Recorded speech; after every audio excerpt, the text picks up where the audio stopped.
কক্সবাজারে গেছেন আপনারা? আহা, কি ক্ষুদ্র আমি, কি তুচ্ছ আমি, কি নগণ্য আমি। যখন আমার অলমোস্ট প্রতি সপ্তাহে কক্সবাজারে ফ্লাইট থাকে, আমার কক্সবাজারে অনেক প্রোগ্রাম থাকলে আমি বিকেলে আগে সাগরের সামনে চলে যাই, নিজে যে কত ছোট এটা দেখার জন্য। বঙ্গোপসাগরের সামনে দাঁড়ালে আয়রে নিজের কি ইয়াতিম লাগে, কি ছোট্ট আমি, কি সাগরের গর্জন।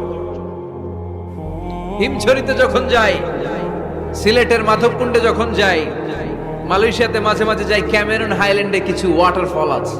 আল্লাহু আকবার! এই ঝর্ণার আওয়াজের মধ্যে মনে হয় যেন আল্লাহর জিকির শোনা যায়। ঝর্ণার দিকে তাকালে, আকাশের দিকে তাকালে, বাতাসের দিকে তাকালে, আকাশের রব, আল্লাহর অস্তিত্ব সেখানে আছে না নাই? চিল্লায় বলেন আছে না নাই? এই জন্য নাস্তিকদের যুক্তিগুলো খোড়া যুক্তি।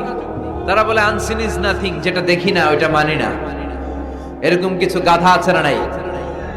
হাদারাম, উল্লুক্কা পাঠা, যেটা দেখি না ওইটা মানি না। আচ্ছা বলেন তো, আমরা কোনোদিন আমেরিকা দেখছি সরাসরি? কথা কয় না। টিভিতে দেখছি, বইতে দেখছি আমেরিকার ছবি, কিন্তু সরাসরি এটা আমেরিকা দেখছি? তাই বলে আমরা আমেরিকা মানি না? কথা বলেন। নাস্তিক যারা কথা বলে এরা বাতাস দেখতে পায়? উত্তর দেন, বাতাস দেখা যায়? তো নাস্তিকের যারা দল, নাস্তিকের গোষ্ঠী, ওরা কি বাতাসকে মানে না? Why do